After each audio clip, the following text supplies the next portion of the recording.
Bon, bah voilà, on a eu une matinée vraiment riche en émotions. Gavrinis, c'est vraiment exceptionnel.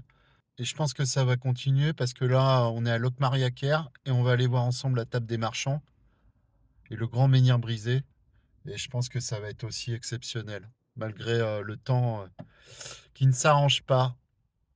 Donc voilà, allez, on y va. Le site des mégalithes de Locmariaquer comprend 3 monuments: le tumulus d'Ergra, le dolmen de la table des marchands et enfin le grand menhir brisé, dernier vestige d'une ligne d'une vingtaine de menhirs qui, suite à une catastrophe naturelle, sont tombés et dont les fragments ont servi à la construction des autres monuments. On va faire le tour ensemble des 3 sites. On commence la visite par le tumulus d'Ergra. Cela aurait été la tombe pour une seule personne. On a retrouvé de nombreux vestiges à l'intérieur, des outils, des poteries, et aussi un couple de bovins qui aurait été sacrifié lors de sa construction. Alors on aperçoit le grand menhir brisé au fond, qu'on ira voir ensuite. De nombreux fragments des menhirs voisins de celui-ci ont servi à la construction de ce tumulus.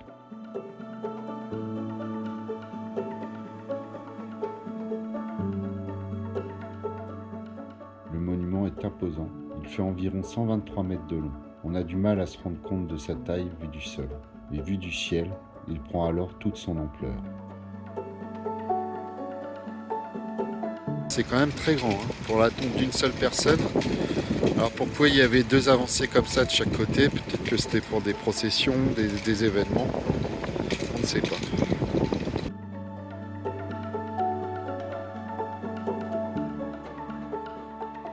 Voici le fameux dolmen de la table des marchands. Ça aurait été, selon la théorie admise, c'était donc une tombe collective. Donc, hein, comme d'habitude, la pierre qui semble plus carrée est la pierre de la porte. Ce que j'ai fait d'ailleurs remarquer au guide ce matin. Et finalement, peu de personnes avaient remarqué ce petit détail. Comme d'habitude, vous pouvez voir qu'il faut se baisser.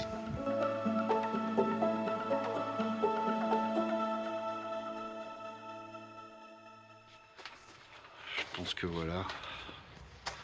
Si vous vous rappelez du musée de Karnak, il y a une reproduction là-bas. Et c'est vraiment magnifique. On va faire le tour ensemble.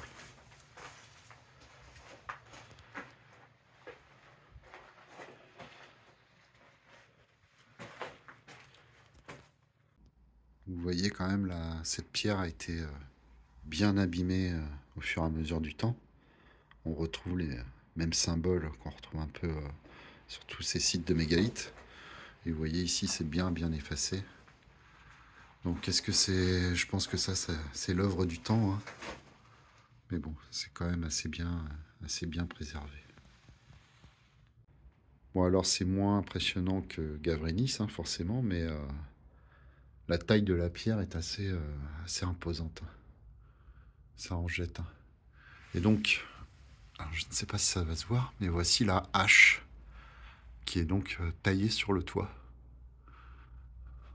On voit ici, vous voyez, l'anse. Je vous disais qu'il fallait bien regarder partout. Ici, on a les pattes d'un animal. Et donc, l'autre partie de cet animal se trouve à Gavrinis. Voilà. Donc, il y a eu un réemploi de la pierre. Cette pierre qui forme le toit ici a été prisée en plusieurs morceaux et a servi à la construction ensuite de plusieurs sites. C'est vraiment impressionnant. Et voilà, un dernier aperçu sur la dalle. Donc la table des marchands, les gravures, la hache, les jambes de l'animal. C'est assez impressionnant. Et donc nous allons ressortir. Allez voir le grand menhir brisé. Vu du ciel, on voit clairement la ligne de fondation des autres menhirs qui accompagnaient ce géant. Selon les études, ce serait un tremblement de terre qui aurait mis à bas tous ces menhirs. Dressé, il faisait 21 mètres de haut.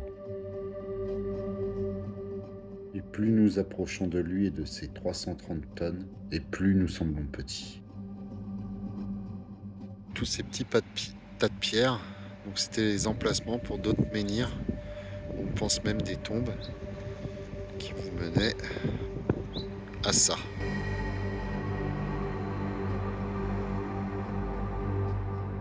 C'est gigantesque. Je suis pas sûr qu'il y en ait un plus gros dans la région ou dans le monde.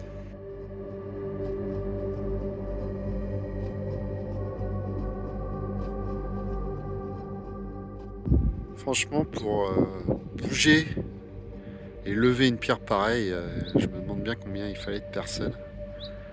Je pense pas que c'était à coup de baguette magique ou de secoupe volante. Tout ça, nos ancêtres étaient capables de le faire.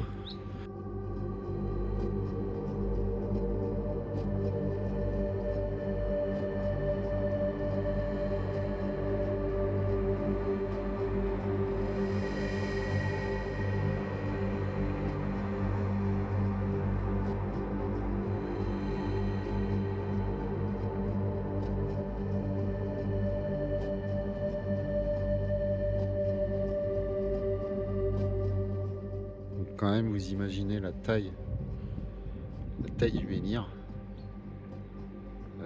avant qu'il tombe, ça devait être n'importe quoi.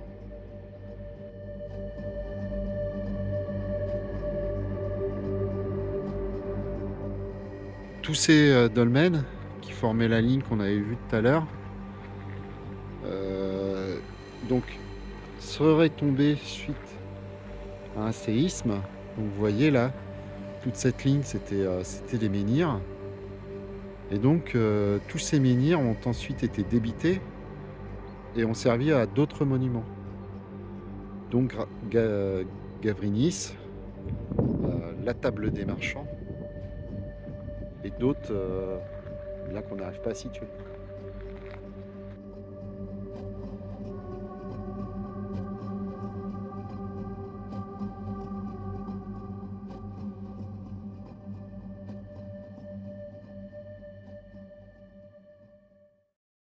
Voilà un plan d'ensemble du site. Et puis on va commencer à se rentrer.